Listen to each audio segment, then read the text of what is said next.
Hello everyone, welcome back to Mr. and Mrs. Isam family. Mayam ngasi je akhoi Delhi dane ko adum lai Manipur te traditional set pasida akhoi Manipur lai malam nani adu Delhi dane adum lai se mayam akhoi gi apartment akhoi lai ba yum do adu gi makha da akhoi lai minaram ba hai tare adu gi family amagi yum sanga ba hai tare moi do hong do khre yum amada atopa apartment amada hong do khre ba ko adu gi moi gi yum sanga ba gi da mak lak pani adu gi traditional set la oi na hai adu gi aina du set ninge ko adu gi hai di panga set phang da bani na adu ngasi di mayam traditional selaga adu ga moi mafam yaure apartment do adu mayam changa ga ngasi di cha bai thoram khara yawinarasi ta adu di let's go ye ngasi sida leire sida gi first floor je oi ne chala se ye ngasi moi area je smai tawi ko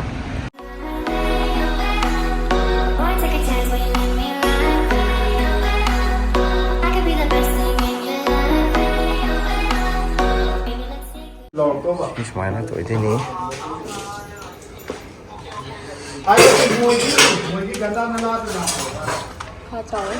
ka chau ini adum ko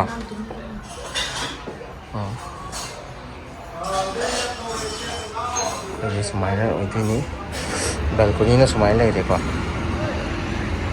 balcony semai to lai ya fresh oi ngai uwa ho bu ko pa semai to je si ne khwai dai maru na sorom pan oi je si ne na khwai dai nuai bo oi ne ba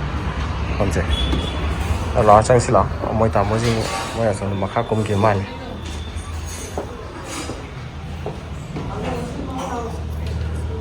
okay som da ju ka kan chu ni ske oi ni ko som da ju ben ko ni le yin ji la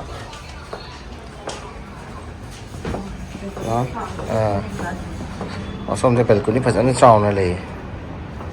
som da ju dum entry to ko ya ba ka no ne ba ko ba ko ni swa na le ye sida koi sofa oi kai wai pham thammaga adum cha gum thak poi ro ai um dai di mai thama ko ja chi mai to ba ji mo a to ju lai am tha ja ba ni lai ngai ji ko aji space to phajan lai ra ni na hoji ti kalin na ne na yam nuai ka to ma le chakhum na som da lai re som dei ju gate se hang ba ya reng ke ko lo lam do ma le lo le som dei ju chat pe ya ba ne si ga khoi khunu jang da nam ne ko si yam phai si ji do ma pan do smai to lai ko balcony akhoi stage ju yam na open oi bai ta re khoi gi empty oi ra yam mo ong tai oi si area se sẽ u phải nó hầu ấy làm phải giấy mọi người phong sẽ mỗi xôm trận này chứ xôm rồi bộ xin vào bàn để cha nó thật là sau nó lòn của mấy cái cả lấy vào bàn này mới à thì lấy ở xin có cái gì cây chưa xin một cái cái tia lấy anh em mà April Fool mà cái sao đi chứ xin mà nó tiệt à thì máy này em vào mất tiền nó tiệt à mà thôi nhau vào thì tôi mua cái building thì đúng maintenance đúng tàu mà lại cài với tuổi với cái cả đúng mà tầm gì đúng tàu mà lại vậy anh tin phải gì ở phòng gì ở đây nếu khối tàu môi thì là cái đâu khối mà khai được mi ở đây xin ba lang cái cả cái môi cung khởi mà lại coi tôi gì khối mà khai được cung một ngày pet ngày rồi kia nhiều kia máy tàu nó nè chế dùng đi cầm phải thô cô xem nó khơi lift số máy nó lift anh ấy lấy mới chứ con taxi lấy xôm đó gọi là xin ba mà lấy con chỉ là khơi một tí một trăm mèo mà chỉ lấy đấy xôm thôi nè và cho nó hiện là xin xả là dài đấy ra khơi mỗi ăn ô già này tao muốn gì ô già hay gì khơi gì lecturer này bây giờ mỗi người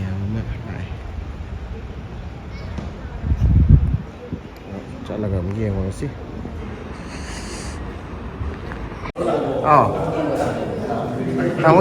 ite mà quay mặt thắc ca rồi đấy ite nhắm phải dẫn lên cái gì đấy congratulations to these two couples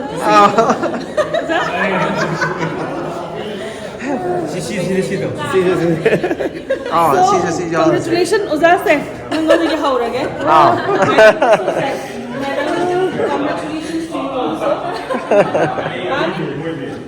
ꯌꯥꯝ ꯐꯔꯦ ꯇꯥꯃꯣ ꯁꯨꯃꯥꯏꯅ ꯍꯥꯏꯗꯤ ꯑꯉꯥꯡ ꯁꯥꯟꯅꯐꯝ ꯀꯩꯀꯥ ꯃꯐꯝ ꯐꯖꯅ ꯂꯩꯔꯤꯁꯦ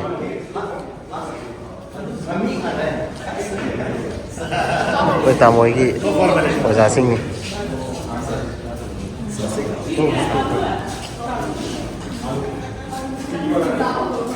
ꯇꯥꯃꯣ ꯌꯨꯝꯗꯤ ꯌꯥꯝꯅ ꯀꯩꯅꯣ ꯂꯩꯇꯕ ꯃꯥꯜꯂꯦꯀꯣ ꯌꯨꯝꯁꯦ ꯌꯥꯝꯅ ꯑꯩꯈꯣꯏꯒꯤ ꯌꯥꯝ ꯀꯨꯡꯅ ꯌꯥꯝ ꯂꯩꯕꯗꯤ ꯑꯣꯏꯗꯦꯕ ꯌꯨꯝꯗꯤ ꯑꯗꯨꯝ ꯌꯥꯝꯃꯦ ꯑꯗꯨꯗ ꯑꯩꯈꯣꯏꯒꯤ ꯑꯦꯔꯤꯌꯥꯁꯦ 2 ꯑꯦꯀꯔ ꯑꯗꯨꯒ ꯑꯀꯣꯏꯕꯁꯤꯗ ꯇꯋꯥꯔꯁꯤꯡꯁꯤ ꯂꯩꯔꯒ ꯃꯌꯥꯏꯁꯤꯅ ꯍꯧꯖꯤꯛ ꯂꯩꯔꯤꯕ ꯀꯝꯃꯨꯅꯤꯇꯤ ꯍꯣꯜꯁꯤꯒ ꯁꯤꯒꯤ ꯑꯉꯥꯡꯒꯤ ꯁꯥꯟꯅꯐꯝꯁꯤꯒ ꯑꯗꯒꯤ ꯑꯀꯣꯏꯕꯁꯤꯅ ꯑꯃꯨꯛ ꯑꯩꯈꯣꯏꯒꯤ ꯒꯥꯔꯤꯒꯨꯝꯕ ꯆꯠꯄ ꯑꯗꯒꯤ ꯑꯩꯈꯣꯏ ꯋꯥꯛ ꯆꯠꯄ ꯑꯗꯨꯝ ꯌꯥꯏ ꯑꯗꯨꯅꯦ ꯋꯥꯛꯀꯤꯡ ꯉꯥꯏꯍꯥꯛ ꯆꯠꯀꯦ ꯈꯣꯠꯀꯦꯁꯨ ꯑꯗꯨꯝ ꯅꯨꯡꯉꯥꯏꯔꯦ ꯑꯉꯥꯡ ꯍꯧꯖꯤꯛ ꯉꯥꯏꯍꯥꯛ ꯁꯥꯟꯅꯒꯦ ꯈꯣꯠꯀꯦꯁꯨ ꯌꯥꯔꯦ ꯑꯗꯒꯤ ꯄꯥꯔꯀꯤꯡꯁꯨ ꯀꯚꯔ ꯄꯥꯔꯀꯤꯡꯁꯨ ꯂꯩꯔꯦ ꯃꯈꯥ ꯍꯧꯖꯤꯛ ꯒꯥꯔꯤ ꯈꯝꯃꯧꯔꯤꯗꯣ ꯑꯗꯨ ꯂꯩꯕꯗ ꯂꯣꯏ ꯌꯥꯎꯔꯕ ꯀꯃꯥꯏꯅ ꯇꯧꯔꯤꯅꯣ ꯌꯥꯎꯔꯕꯅꯤ ꯀꯚꯔ ꯄꯥꯔꯀꯤꯡ ꯇꯣꯉꯥꯟꯅ ꯑꯗꯨꯒꯤ ꯄꯩꯁꯥ ꯑꯃꯨꯛ ꯊꯤꯕ ꯈꯣꯠꯄ ꯇꯧꯕ꯭ꯔꯕ ꯂꯩꯇꯦ ꯍꯥꯟꯅ ꯂꯩꯔꯝꯕ ꯃꯤꯗꯨꯅ ꯊꯤꯖꯔꯕꯅꯤ ꯑꯩꯅ ꯂꯧꯔꯤꯗꯨꯗ ꯑꯗꯨ ꯄꯩꯁꯥ ꯃꯃꯜ ꯂꯣꯏ ꯌꯥꯎꯔꯦꯕ ꯑꯗꯨꯏꯗꯀꯣ ꯑꯁ ꯌꯥꯝ ꯐꯔꯦ ꯌꯥꯝ ꯐꯔꯦ ꯃꯃꯜꯗꯨꯗꯤ ꯍꯥꯏꯔꯣꯏꯒꯦ ꯈꯔ ꯌꯥꯝꯅ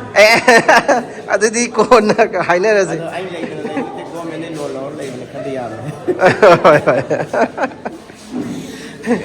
ꯍꯣꯏ ꯆꯥꯛꯁꯦ ꯉꯁꯤꯁꯤꯗ ꯁꯤꯟꯗꯧꯔꯦꯀꯣ ꯃꯥꯅꯤ ꯑꯩꯅ ꯃꯤ 100 +ꯀꯤ 125 ꯃꯨꯛꯀꯤ ꯔꯦꯗꯤ ꯇꯧꯕꯅꯤ ꯑꯣ ꯑꯩꯈꯣꯏ ꯍꯣꯏ ꯃꯤ ꯑꯇꯩꯁꯨ ꯍꯧꯖꯤꯛ ꯀꯩꯅꯣꯗꯒꯤ ꯑꯁꯤ ꯃꯈꯜ ꯑꯅꯤꯅꯤ ꯑꯩꯈꯣꯏꯒꯤ ꯏꯟꯗꯤꯖꯤꯅꯁ ꯃꯩꯇꯩꯒ ꯑꯩꯈꯣꯏꯒꯤ ꯀꯔꯤ ꯍꯥꯏꯅꯤ ꯅꯣꯔꯠ ꯏꯟꯗꯤꯌꯥꯟ ꯑꯩꯈꯣꯏ ꯗꯦꯜꯂꯤ ꯕꯦꯁ ꯑꯣꯏꯕ ꯑꯣꯖꯥꯁꯤꯡ ꯑꯗꯒꯤ ꯐ꯭ꯔꯦꯟꯁꯤꯡ ꯃꯈꯜ ꯑꯅꯤꯅꯤ ꯍꯥꯏꯇꯥꯔꯦ ꯍꯣꯏ ꯀꯩꯁꯨ ꯀꯥꯏꯗꯦꯗ ꯑꯩꯈꯣꯏ ꯃꯌꯥꯝ ꯄꯨꯜꯂꯒ ꯑꯗꯨꯝ ꯀꯩꯅꯣ ꯇꯧꯔ ꯂꯣꯏꯔꯦ ꯆꯥꯛꯁꯦ ꯀꯩꯅꯣ ꯁꯤꯗ ꯑꯗꯨꯝ ꯆꯥꯕ ꯍꯧꯅꯔꯕꯣ ꯍꯧꯖꯤꯛꯁꯦ ꯑꯍꯥꯟꯕꯩꯁꯤꯅ ꯑꯩꯈꯣꯏ ꯁ꯭ꯇꯥꯔꯇꯔ ꯍꯥꯏꯒꯗ꯭ꯔꯥ ꯕ꯭ꯔꯦꯛꯐꯥꯁ ꯍꯥꯏꯒꯗ꯭ꯔꯥ ꯁꯤ ꯂꯣꯏꯔꯒ ꯂꯟꯆ ꯑꯃꯨꯛ ꯑꯣ ꯑꯩꯈꯣꯏ ꯚꯦꯖ ꯑꯣꯏꯅ ꯇꯧꯔꯦ ꯍꯣꯏ ꯀꯩꯁꯨ ꯀꯥꯏꯗꯦ ꯅꯟ ꯚꯦꯖꯅ ꯚꯦꯖ ꯆꯥꯕꯗꯤ ꯌꯥꯏ ꯑꯗꯨꯒ ꯚꯦꯖꯅ ꯅꯟ ꯚꯦꯖ ꯆꯥꯕꯗꯤ ꯌꯥꯗꯦ ꯀꯃꯟ ꯂꯧꯔꯦ ꯍꯥꯏꯇꯥꯔꯦ ꯍꯣꯏ ꯑꯗꯨ ꯌꯥꯝ ꯐꯔꯦ ꯁꯤ ꯐꯝꯐꯝꯒꯁꯨ ꯐꯖꯅ ꯂꯩꯌꯦ ꯍꯥ ꯀꯣꯐꯤ ꯊꯛꯁꯤ ꯌꯥꯏ ꯀꯣꯐꯤ ꯑꯃ ꯊꯛꯑꯒ ꯃꯄꯥꯟꯗ ꯂꯩꯔꯦ ꯑꯃꯨꯛ ꯍꯣꯏ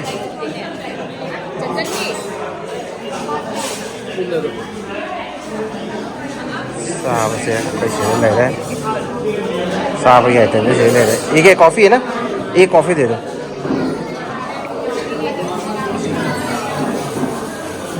चानब अतई ब्रेकफास्ट कुमनेको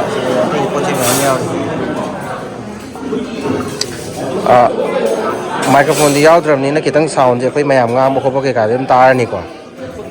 अदो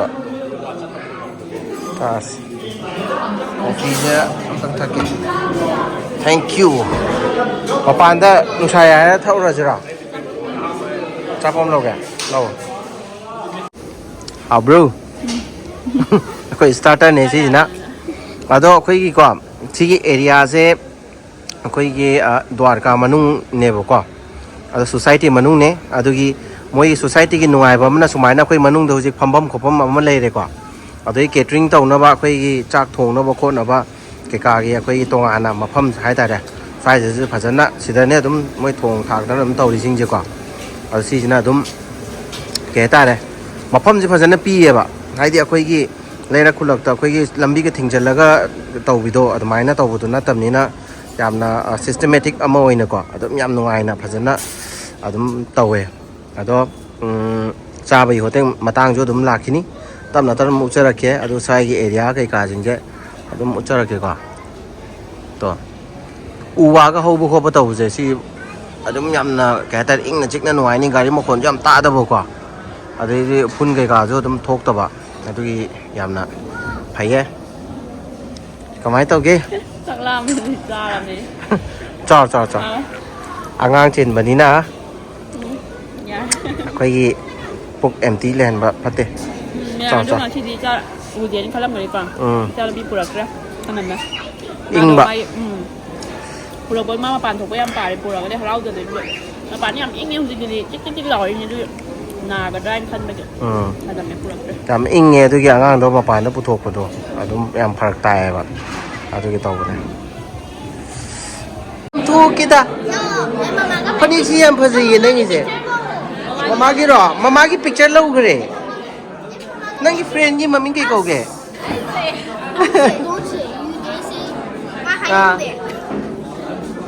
Okay, I know your name. Ima.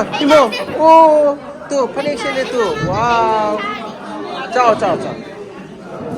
A few moments later. ไม่ใช่คุยกินนิ่งวันงานตอนนี้ก็สิยังไม่จริงใช่แต่ไม่มีอะไรโฟโต้มาการ์ดที่แกไม่ทำกี่มึงเชียร์ให้เดียวไปเสียลาก็ไปกินไม่ใช่ผิวเชียร์แล้วก็ลากับคนทั้งโต๊ะใช่ไหมไม่ใช่จับไปไม่ทำเลย Please.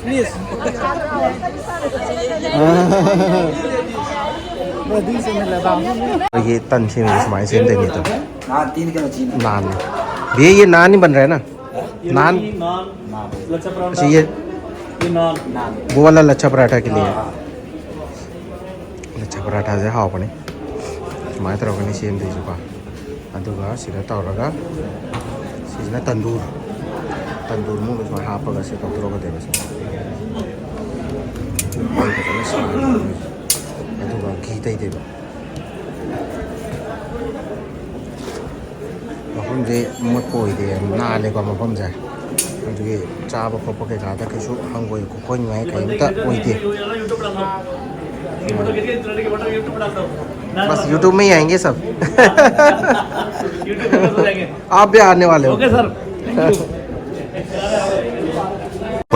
hour later. จ้ามาตั้งอยู่เลยจากที่พยายามจังเลยจ้าหน้าพ่อเลยก็จะมาพ่อหมอมกันเองแล้วก็เบ้มาจ้าเขาบรู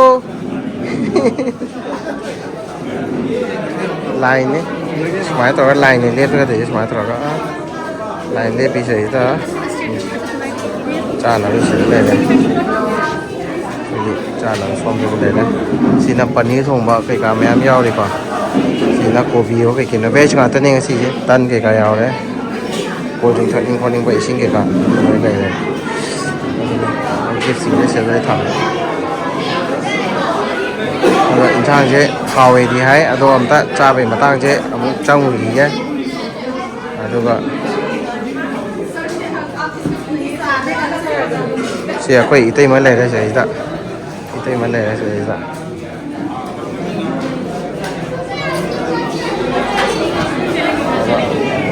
ทำตัวจ้าอีกแย่จ้าอยู่เล่าอีกแล้วก็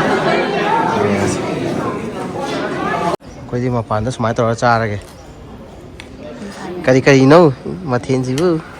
ปันนี้ท่องวันนี้อาลูเงาวันนี้ตันก็ดูก็จากเนี้ยขวายท่องวันนี้กาเซอร์ฮัลวะปาปอร์สลัดโอเคอะตัวงั้นสิเวชนี่เวชสุนองพาตัวตุ้มจ้าปะก็ชุกไอเดียกว่า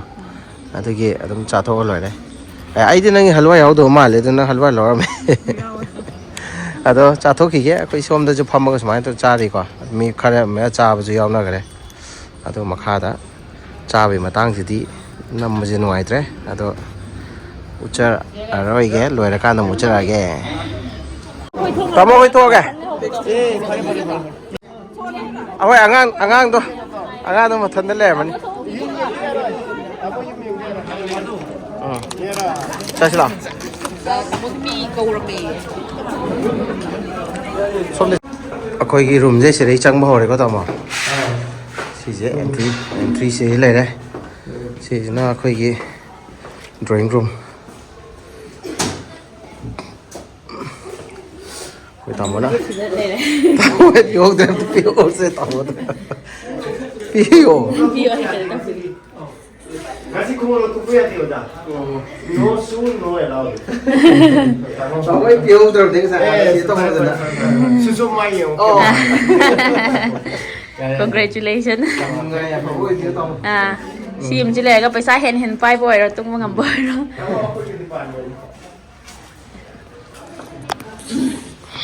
ไอ้นี่เลยดูคนเท่านุพี่รวมกับคนเท่าสิบเสียไอ้เนี่ยเอาคนตีไปต่อไว้กี่ปาดแม่ lagi dari tahun ini kali kamu kali aktif belum juga nih pak ayo mari sana dulu apa itu loh sudah spesial ya sama ส้มจีน่ะ kitchen area ส้มจีน่ะ first room อะไรเด้ล่ะเอ้ย hello ส้มda attach kitchen คุยกี่ toilet washroom cái cả đấy này là gì đó con đây si almira almira so attach ne pura si je godrej ne pura si giờ giờ phải sai khơi ủng cho đó si cái kitchen je si là direct forward ya đấy bạn ok kunu uche ko mo cái chang na ba Ada tamu si di open space ma ai car amani si cái makha je car tham bo mo đấy bạn si di society di wall na kanda di agi park ma walking chap lagi ada si di round itu bisa masuk walking situ ya ada kan saya di Orang berbina di sini 2 point. Bye bro. si na room number 2 toilet almira le de tamu adi kitchen toilet cái cả lối na attach to hai si jo almira attach godrej ki sum ja bo ko cái kan to đấy sum ja bo ko cái kan này amo kembali kembali Itu sama loh. Itu sai kalau itu lah oke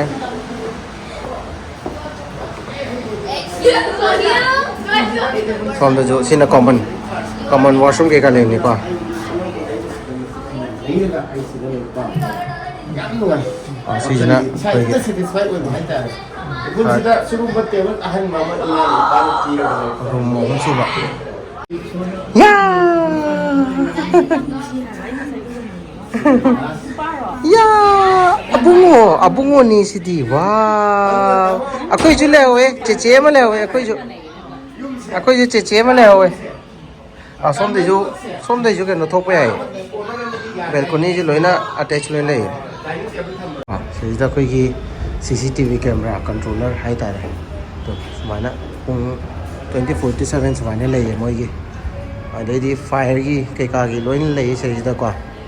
ado yamna kya ta office area ne adi mong yam ta na adi security kai ka tum marang kai na lei ba adu ga tai khoi gas ko kai ka la ko ina si da loin kham man le moi je gari parking kai ka je Mayam ngasi ke video si swai de loisinjarage khoi housewarming party macha ama uchare ko cha pai gi thapai thor ma de house tour room tour ke kaloi uchagre adula matung ngasi udi loisilak panung dang oiram matam oisile ko hodi ing silak tingai da koi ju angang gi mathan le ho banina koi chat na ba tawrage mayam adu video si bu loi tho bada yen bi bai da makta thank you so much for watching see you on next video again bye bye